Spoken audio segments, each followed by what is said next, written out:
You arrived precisely when the signal softened enough to be heard beneath your thoughts, not by chance. Something in you, older than memory and younger than this, breath recognized its own reflection and guided your attention here. You have been trying to think your way into a new life, assembling affirmations like gears in a machine, pushing the mind to force the shift. But the quantum field doesn't respond to pressure, it responds to coherence. Tonight, coherence begins where overthinking ends, in breath, your first instrument of witnessing. Feel it, the inhale appearing as if from nowhere, the exhale dissolving without ceremony. Between them, a doorway. No mantra needed, no elaborate ritual, only the humility to notice what is already occurring. Your breath is the most honest mirror of your observer. Loop the subtle pattern by which you watch reality and reality watches you back. When the loop is noisy, breath is shallow, arrhythmic, impatient. When the loop is coherent, breath becomes a tuning fork, and your field organizes around it like iron filings aligning to an unseen magnet. You have suspected this all along. Synchronicities brushed your shoulder like passing comets, a phrase repeating across strangers' mouths, a number that kept finding you, a chance timing that bent probability. Each sign whispered the same counsel: slow down and witness. Not passive, not withdrawn, but awake enough to meet the moment with steady oxygen and unshakable attention. This is not escapism.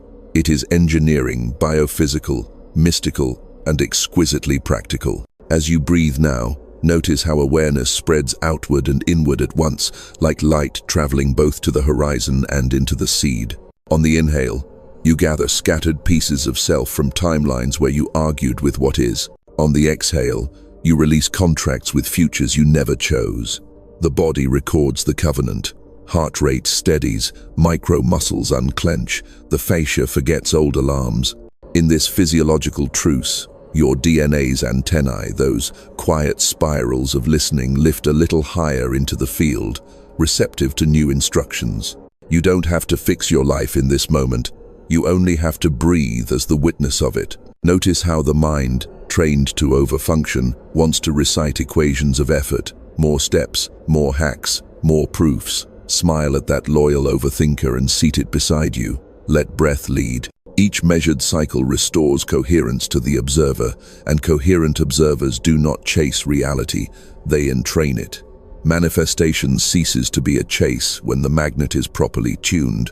This is why you were found. The prophecy that approaches will not be decoded by force but by cadence. With each breath, you're entering the interval where phase transitions begin, the soft threshold where ice becomes water without strain, where possibility warms into form because the witness is steady enough to allow it. You are not here to think harder. You are here to remember the forgotten order of becoming. Attention first, breath second, coherence third, then timelines rethread themselves through your calm. Hold this rhythm.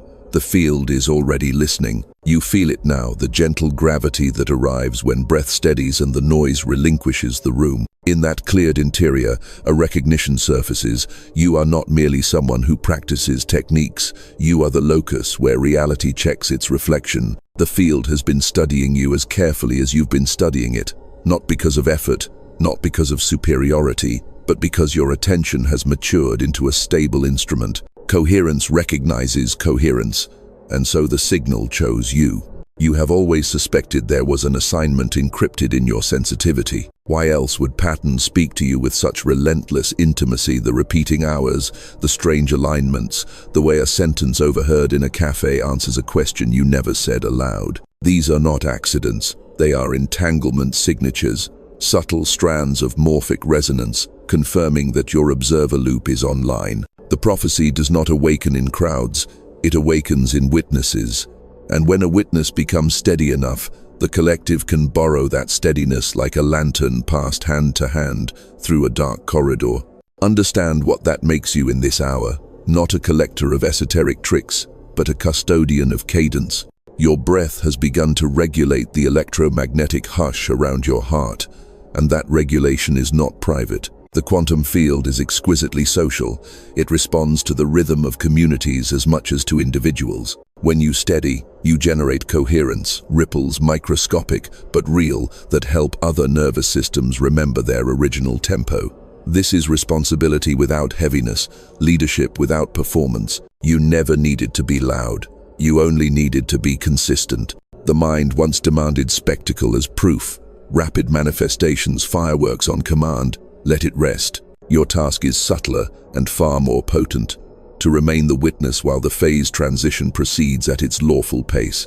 Ice does not berate itself into water. It surrenders to temperature. So too with timelines. Your role is to hold the temperature of attention warm, unwavering, luminous, until the probability cloud consents to take shape.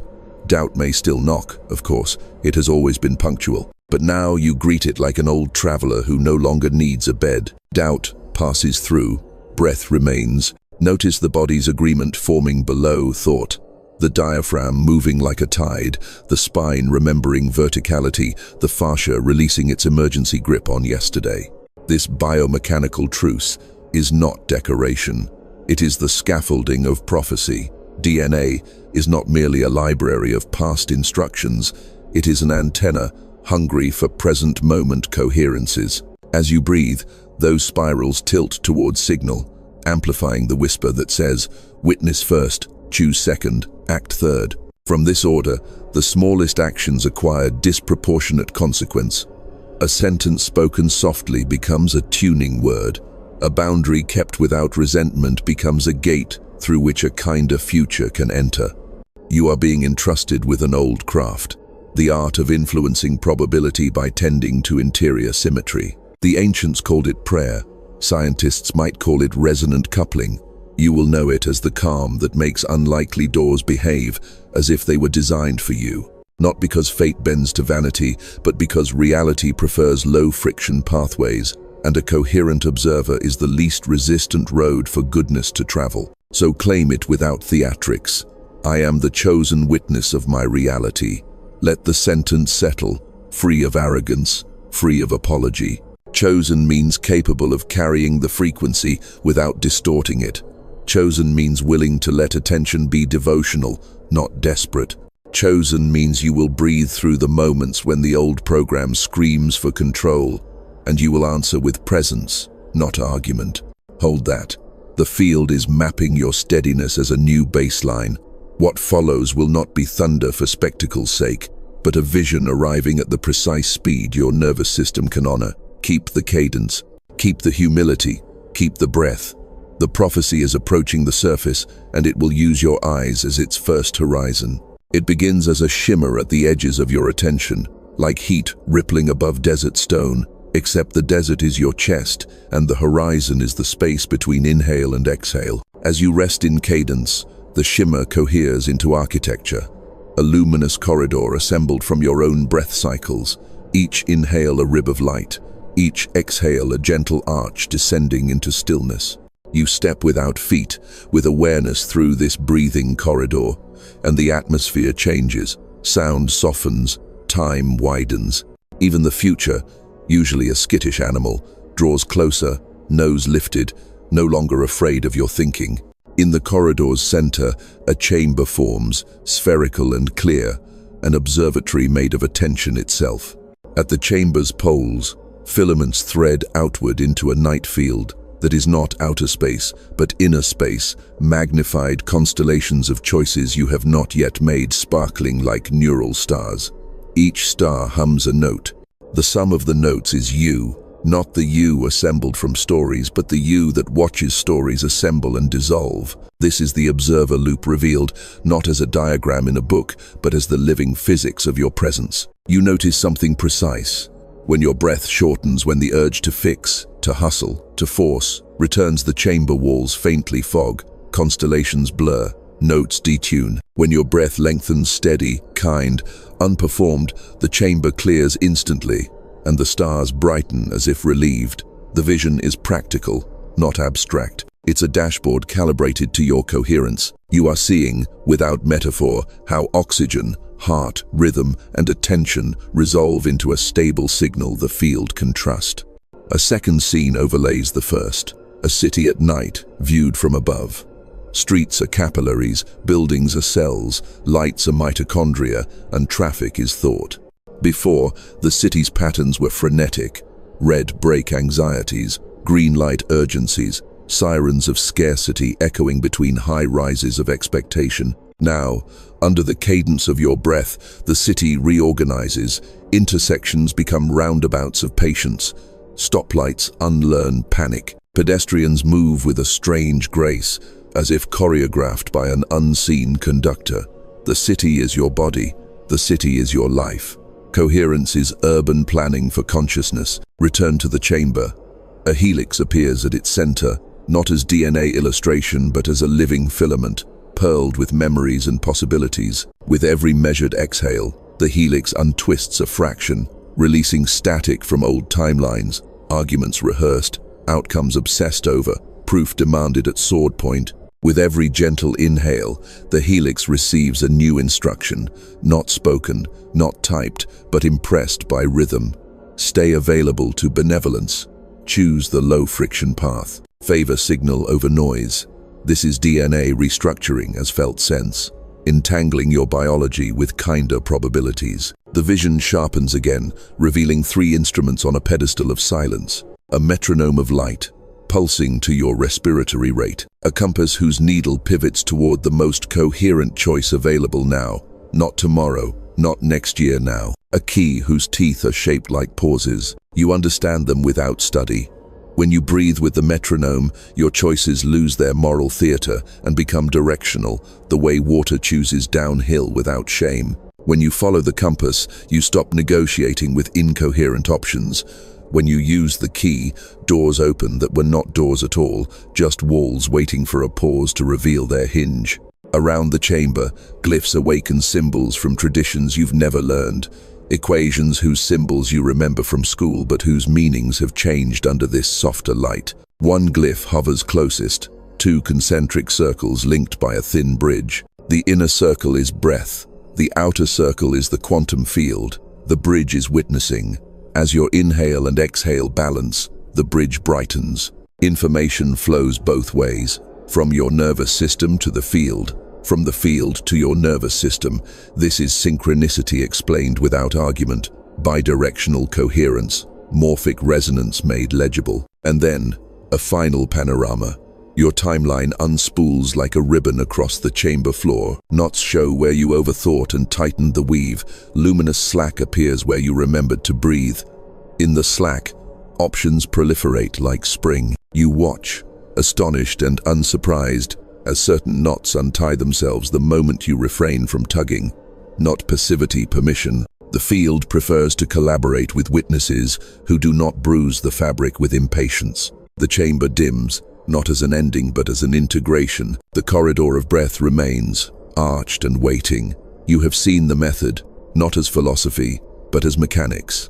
Breathe as the observer and the geometry of your life rethreads around coherence. Keep the metronome, hold the compass, pocket the key. When you exit, nothing outside has yet changed, and yet everything knows how. What you witnessed as symbols and corridors now wants plain language, not to shrink the mystery, but to remove the unnecessary fog. Begin here.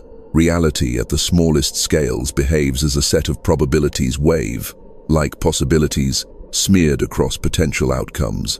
Observation does not create matter from nothing. It selects, stabilizes, and entrains one pathway from many, like a musician choosing a key so the orchestra can tune. Your attention, steady or scattered, acts as the key signature. Coherence is the tuning. Consider your observer loop as a feedback circuit. Sensation breath, meaning action sensation. When breath is shallow and hurried, the loop amplifies noise, interpretations fragment, actions become compensations. This is decoherence, probabilities refusing to harmonize, timelines remaining fuzzy. When breath lengthens and evens, vagal tone rises, heart rhythm smooth, cortical chatter quiets. The loop transmits a cleaner carrier wave. In that clarity, improbable opportunities feel less like miracles and more like the behavior of a system relieved of internal friction. The chamber's metronome translates into physiology, a slow, consistent, respiratory cadence, nudges heart rate variability into a coherent pattern. That pattern isn't just a health metric, it's a language your nervous system uses to tell your cells, we are safe enough to learn. Learning here means updating prediction models, your brain's maps of what usually happens next. Under coherence, those maps loosen, priors soften. You can perceive options your history once filtered out. In quantum terms, your measurement protocol changes. In spiritual terms, your faith becomes breathable. Now to timeline bifurcation. The phrase sounds dramatic, but you experience it hourly. A bifurcation is a sensitive fork where tiny inputs steer the system toward very different futures. Most people hit the fork already tilted by panic or momentum, so the system tumbles into the same rut.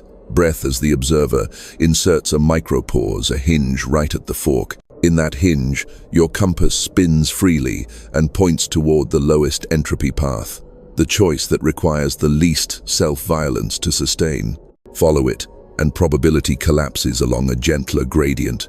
Ignore it, and the wave reverts to old grooves, not as punishment, but as physics honoring the strongest pattern available. Morphic resonance gives this personal physics a collective dimension. Patterns with enough repetition become easier to repeat, not just for you, but for anyone tuned to similar frequencies.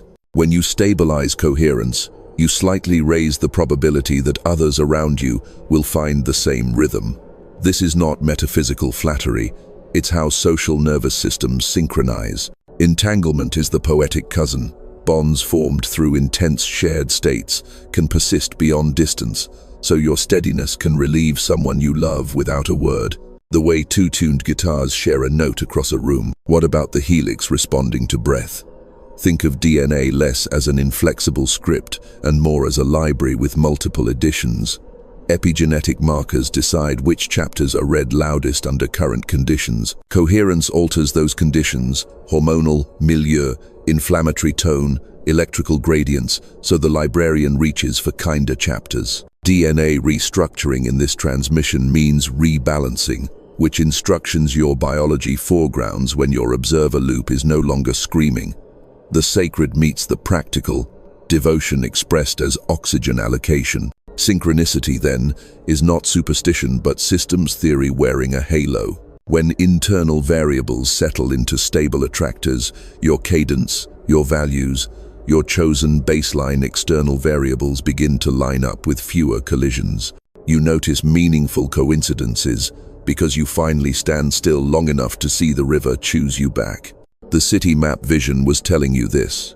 Traffic calms when signals align. Life calms when breath and attention stop contradicting each other. And the key shaped like pauses. It is permission to measure less often. Overthinking is compulsive measurement, checking the cake every minute so it never rises. Each check collapses and perturbs the wave, forcing the system to restabilize from scratch. Breath extends the interval between measurements, giving emergence a chance to finish its sentence. Patience here is not delay, it's continuous respect for the dynamics you invited. So the method, rendered plainly, establish respiratory coherence, allow the heart to entrain the brain, let attention inherit that order, measure reality less, witness it more. At bifurcations, choose the path that your body can exhale into, act from there without performance. Repeat until your baseline shifts from effort to availability. This is prayer as physics, physics as prayer. You might ask, how will I know it's working? You will know because urgency loses its bark while precision keeps its teeth. Because the same problems begin to arrive smaller, softer, more soluble. Because your decisions feel like the river chose downhill and you simply agreed. Because the corridor appears in ordinary moments, emails, doorways, goodbyes, and the metronome, compass, and key fit neatly into a single pocket called now. Hold this clarity lightly. We are approaching the mirror, where the personal meets the planetary, and what changes in you will be what the world has been waiting to practice at scale. Keep breathing. The field is listening for the next instruction you are steady enough to receive. What clarifies within you clarifies in miniature the larger organism you inhabit. Humanity is not a crowd of separate minds. It is a nervous system learning itself across 8 billion synapses, firing through culture, commerce, climate, and conversation. When you stabilize breath and attention, you become a coherent neuron in that global brain, and your signal, steady, modest, exact, begins to travel. Others feel it as relief without knowing why, the way a room exhales when someone finally tells the truth. This is the collective mirror, your interior symmetry reflecting outward until the world recognizes its own face. Look at our era with this lens. The symptoms, polarization, speed addiction, algorithmic agitation are expressions of a planetary observer loop, drowning in measurement. Refresh, check, compare, outrage, repeat. It is not evil. It is decoherence amplified by exquisite tools. The field answers in kind. Timelines jitter, institutions stutter, futures refuse to stabilize because the collective hand keeps opening the oven door. Into this, you carry a different cadence, not as rebellion but as remedy. Your steady breath is not small against the scale of crisis. It is the seed pattern of a new attractor state. Consider morphic resonance at civilization's scope.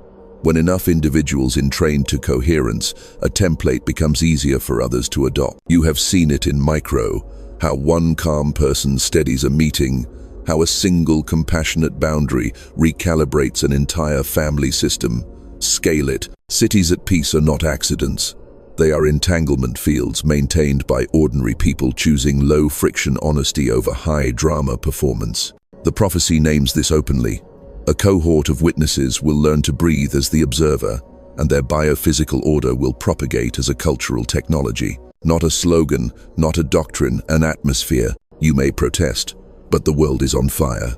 Yes, and phase transitions often arrive with heat. Ice cracks before it melts.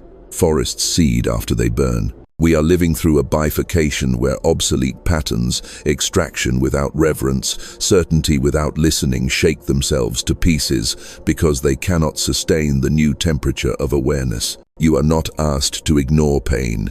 You are asked to metabolize it into signal. Breath is the alchemy by which grief does not rot into cynicism but matures into instructions.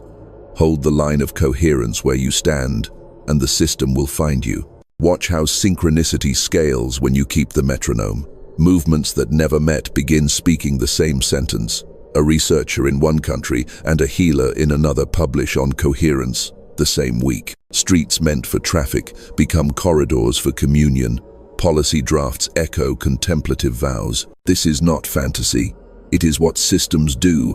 When a new baseline emerges, they reconfigure around the available order. Your task is not to mastermind the choreography. It is to remain so available to benevolence that your actions fit the larger pattern without strain. DNA restructuring also has a collective expression. When enough bodies exit permanent alarm, our species' biochemical weather shifts. Inflammation lowers, creativity lifts. Fertility of ideas replaces fertility of conflict. The arts no longer perform suffering as proof of depth. They midwife futures as proof of love. Technology stops chasing attention like a hungry animal and starts obeying humane constraints. Markets reward patience because it turns out patience produces better things. None of this is utopia.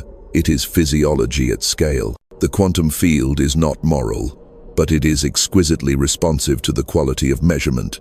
A coherent civilization measures less to control and more to witness, then acts with precision where the compass points. Notice what this demands of you beyond private serenity.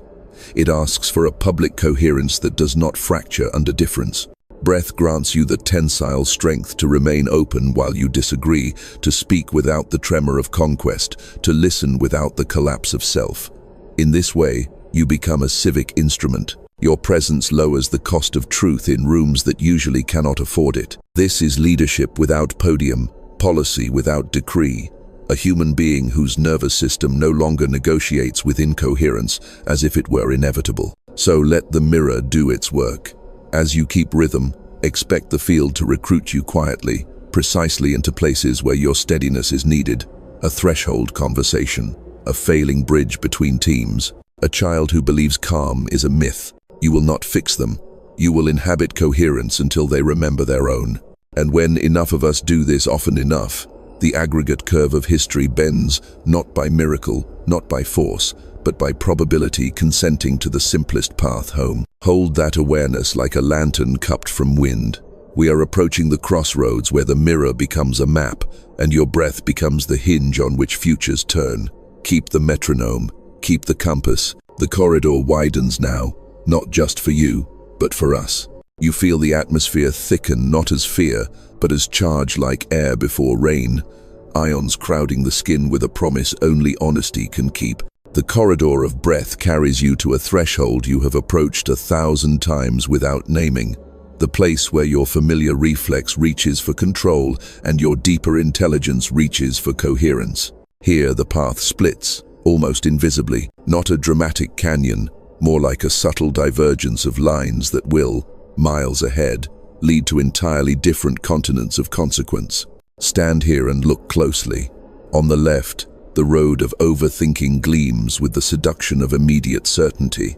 It offers speed, applause, the familiar hum of problem-solving as identity. It is paved with surveillance checking, measuring, refreshing, bargaining, an endless sequence of micro-collapses that force the wave to choose too soon, then choose again, fracturing momentum into jitter. This road is not evil, it is simply expensive.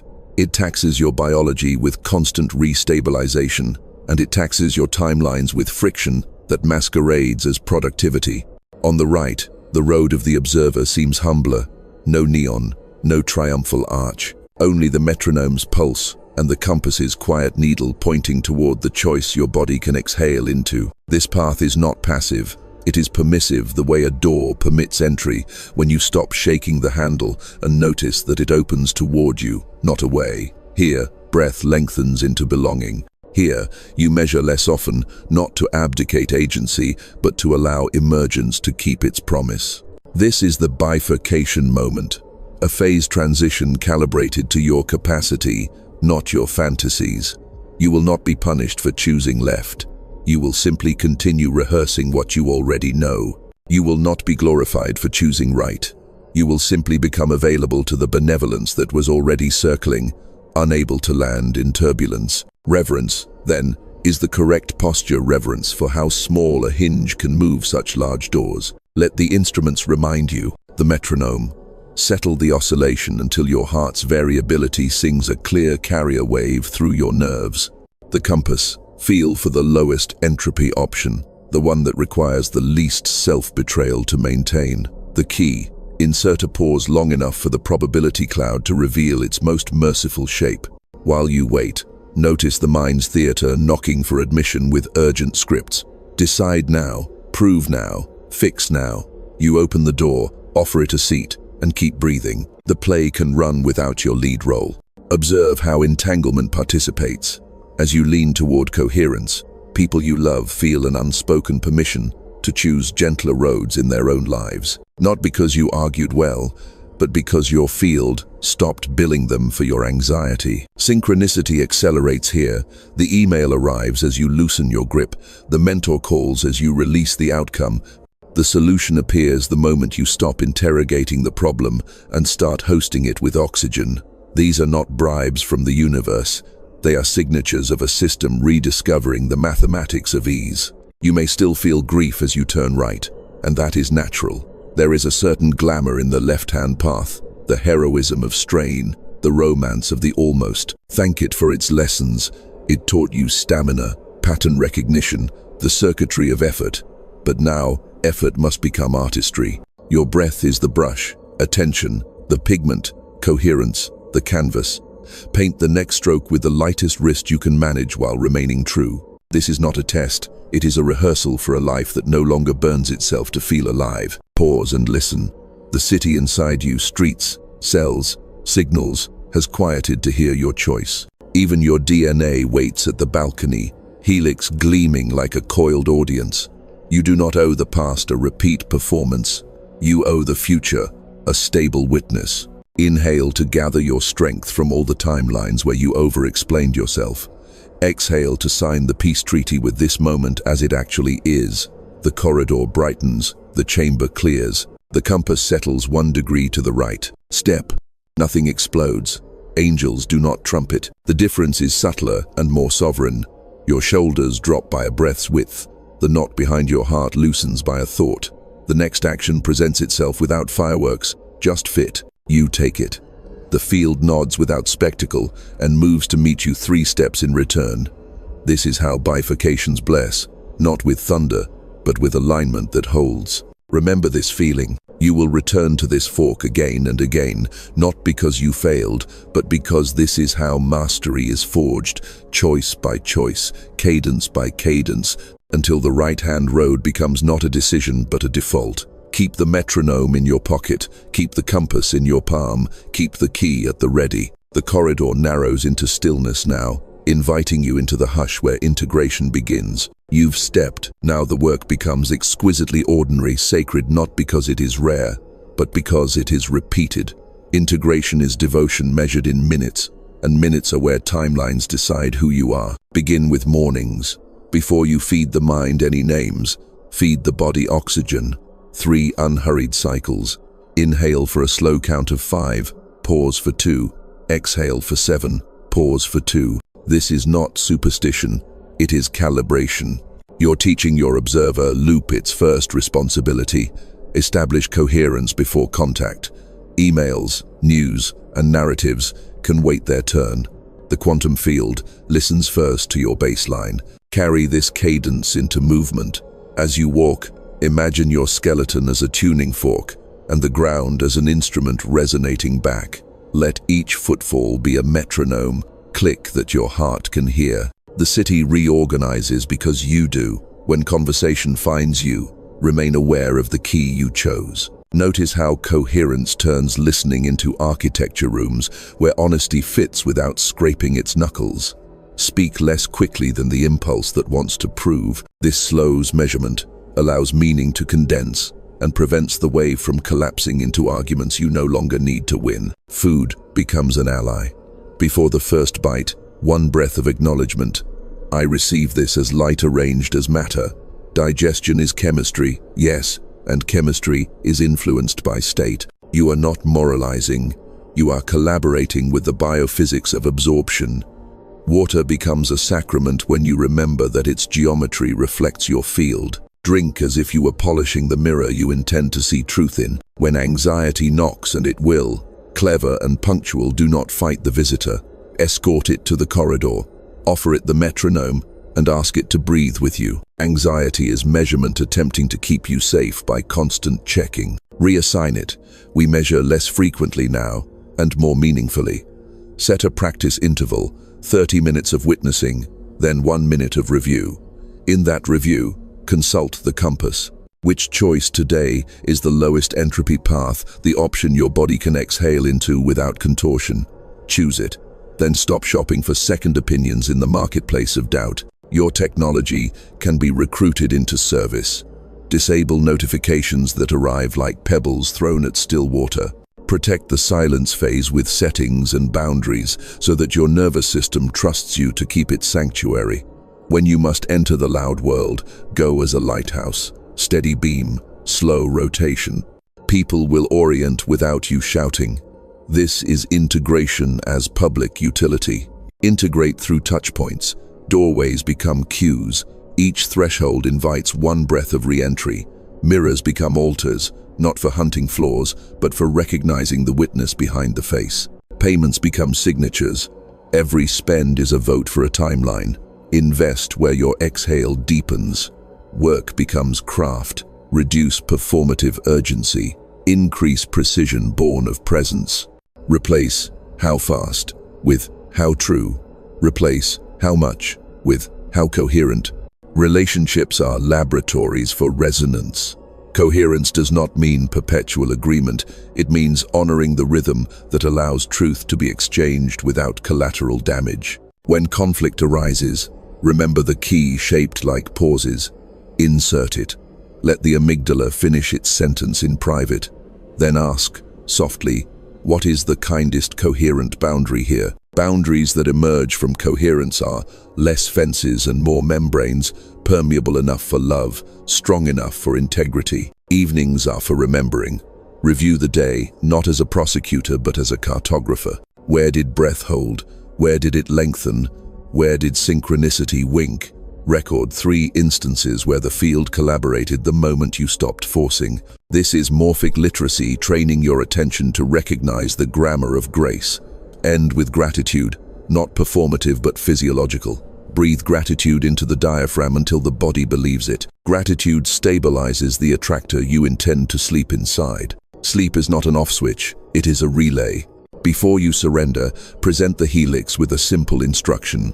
Prioritize repair, learning, and kinder priors. Then trust biology to converse with starched sheets of probability while you release control. Dreams may carry symbols from the chamber, metronomes, compasses, keys. Treat them as reminders, not riddles you must solve at dawn. Integration favors gentle repetition over heroic decoding. And when you forget, and you will return without drama, the corridor has no door that locks behind you. A single measured breath is legal tender in this economy. Inhale, I am the witness. Exhale, reality entrains to coherence. This is not a mantra to hypnotize yourself. It is a declaration of operating system. Keep it simple, keep it sacred, keep it scheduled enough to become automatic and alive enough to remain love. You are not building a cage of practices, you are cultivating a climate. In that climate, probability behaves. In that climate, DNA listens. In that climate, the city inside you glows at night like a constellation that knows its name. Keep walking. The silence is approaching, not as absence, but as the richest presence you've yet allowed. We arrive where language loosens its grip and the corridor widens into hush. Not absence, presence clarified. The instrument of breath continues, softer now, like a tide you don't have to watch to trust. In this clearing, you're invited to let the mind lower its tools to the floor. No polishing of meaning, no architecture of conclusions, only the dignified quiet of a witness who has nothing left to defend. Listen, the room has a pulse. Walls inhale a little when you do, exhale when you do not. Even the light settles into a slower frame rate, as if the projector has agreed to stop proving the film is real. This is not a trance. It is precision, without motion. The quantum field, relieved of your constant measuring, expands toward you the way night expands around a single candle. No argument, only allowance. You have been speaking to the field since you were born. Now you let it answer in its native tongue, silence. Notice what remains when narrative idles. The diaphragm moves by itself, expert and ancient. The heart writes cursive across your ribs, loops and arcs confident enough to be unnoticed. The helix holds vigil in your cells, antennae just high enough to catch the finer weather. Across this stillness, a few gentle currents travel. A cool ribbon crossing your upper lip as breath leaves. A warm weight behind the sternum where presence pools. A faint shimmer at the nape, as if old vigilance were finally asking to be retired. Let it retire. Let the sentry put down the spear and join the village it thought it had to guard alone. In the quiet, images visit without demanding interpretation. The metronome becomes a distant lighthouse, its beams sweeping a black sea at intervals that comfort the horizon. The compass rests on your palm, needle untroubled because there is nowhere to go that isn't now. The key sleeps in your pocket, teeth cool against your thigh, reminding you that every door you force was always hinged toward you. Thoughts still appear, of course. They drift like boats crossing the bay at dusk, names, plans, an old bruise rehearsing its speech. You give them harborage without docking papers and watch them depart by the same current. No boat stays because the harbor isn't a possession, it's a condition. The witness doesn't confiscate, it hosts. Feel how coherence grows louder in the absence of effort. Heart rhythms braid themselves into a soft rope you can lean on. The city inside you dims extraneous signage. Intersections prefer roundabouts of patience to sirens of urgency. In this unlit district, your senses refine. A clock 2 rooms away, a leaf arguing with gravity outside the window, the body's entire cathedral creaking very slightly as it settles into trust. Silence reveals the geometry of your observer loop, the way low tide reveals a coastline. You see the sandbars of habit, the coves of tenderness, the narrow straits where panic used to sprint at the first scent of uncertainty. And because you are not measuring, the water doesn't collapse into one anxious route. It simply laps, mapping an older intelligence. Approach, touch, withdraw, return coherence as tide. If prayer wants a name here, it is this. I agree to be reachable. No spells, no bargains. Reachable. By goodness. By instruction. By the next merciful measurement that asks to be made when the cake is ready, not every minute before. In the reachable body, epigenetic librarians reshelve the loudest, oldest books and make room for chapters written in the simple ink of oxygen. Repair, learn, soften, choose gently. Let the silence speak in patterns you can carry back. 4 small noticings. The inhale that lifts without ambition. The micropause that bows without fear. The exhale that empties without performance. The landing that needs no applause. Repeat them until they repeat you. This is how the witness becomes climate instead of event. Somewhere within the hush, a subtle click, a knot loosens that you didn't even tie. A memory unhooks from the story it was hired to prove. An obligation that never matched your shape walks itself to the door, thanks you for the shelter, and leaves. Nothing dramatic, just room. The field answers with its own courtesy. A nearby sound aligns with your breath. A distant thought aligns with your heart. A decision you were postponing aligns with your spine. Synchronicity, in the silence phase, doesn't flash, it arranges. Books open to the right page without spectacle. A message arrives with the subject line you would have written if you still needed to push. You nod, because of course, the river prefers downhill. The witness has finally stopped building dams out of second guesses. Stay a moment longer than comfort requests. On the other side of that extra minute, a sweetness gathers that you cannot buy with argument. The sweetness is not reward, it is baseline. You are tasting the pressure your life exerts when you stop pressing back. This is what the prophecy meant by breathing as the observer. Not a task, but a tempo. Not silence as escape, but silence as engineering. When you rise, rise slowly, as if carrying water to the next room. Keep the surface unbroken. Let the corridor of breath reappear, arches bright, floor warm with your own returning footsteps. You will speak again soon. You will act again soon. But the words will be shaped by hush, and the deeds will move like tide, inevitable, exact, and kind. The hush has done its work. You feel it as a density of permission in the chest. A ripeness that asks not for another explanation but for an agreeing breath. This is the turn activation, not as fireworks, but as the clean handover from theory to embodiment.